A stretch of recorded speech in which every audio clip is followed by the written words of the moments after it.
नमस्कार मित्रांनो, ठरलं तर मग मालिकेच्या पुढील भागात आता अस्मिता सचिनच्या बोलण्यात येऊन प्रतापवर खूप चिडलेली असते. प्रताप आणि त्या बँक मॅनेजरचा व्हिडिओ ती सगळ्यांना दाखवून प्रतापला जाब विचारू लागते. ती म्हणते की तुम्ही मुद्दाम माझं अकाउंट फ्रीज केलंय ना डॅड, त्या पैशांवर माझा हक्क आहे, त्यामुळे मला पाहिजे तसे मी ते पैसे वापरेन. तर अस्मिता खूप उद्धटपणे प्रतापशी बोलत असते, म्हणून अर्जुनला राग येतो. अर्जुन म्हणतो, अस्मिताई तू कोणाशी बोलतेस याचं भान ठेव. तर अस्मिता म्हणते, म्हणूनच मी स्पष्टपणे विचारते की तुम्ही त्या बँकेत का गेला होतात आणि त्या बँक मॅनेजरशी तुमचं नेमकं काय बोलणं झालं, मला आत्ताच्या आत्ता सांगा डॅड.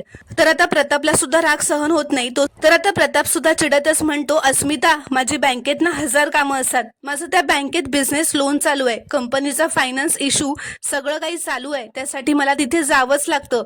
त्या माणसांशी माझं कायम बोलणं होत असतं आणि तू मला विचारू नकोस की मी का बँकेत गेलेलो ते. तू पैशांसाठी किती खालच्या पातळीवर उतरली आहेस ना अस्मिता, ते बघ. अगं जरा बघ स्वतःकडे. आणि तो व्हिडिओ तुझ्याकडे आलाच कसा काय. तर हे ऐकून आता सचिन सुद्धा घाबरतो, त्याला सुद्धा घाम फुटतो आणि आता अस्मिताला सुद्धा काय बोलावं हे सुचत नसतं. तर प्रतापला समजतं की तो व्हिडिओ सचिननेच काढला होता आणि अस्मिता आणि माझ्यात भांडणं लावायला त्यानेच तो व्हिडिओ तिला दाखवला. हे कळताच प्रताप आता सचिनला हात धरून धक्के मारून घराबाहेर काढतो. तर मित्रांनो, पुढील भाग पाहणं खूपच रोमांचक ठरणार आहे. ते पाहण्यासाठी चॅनलला प्लीज सबस्क्राईब करा आणि व्हिडिओला एक लाईक नक्की करा.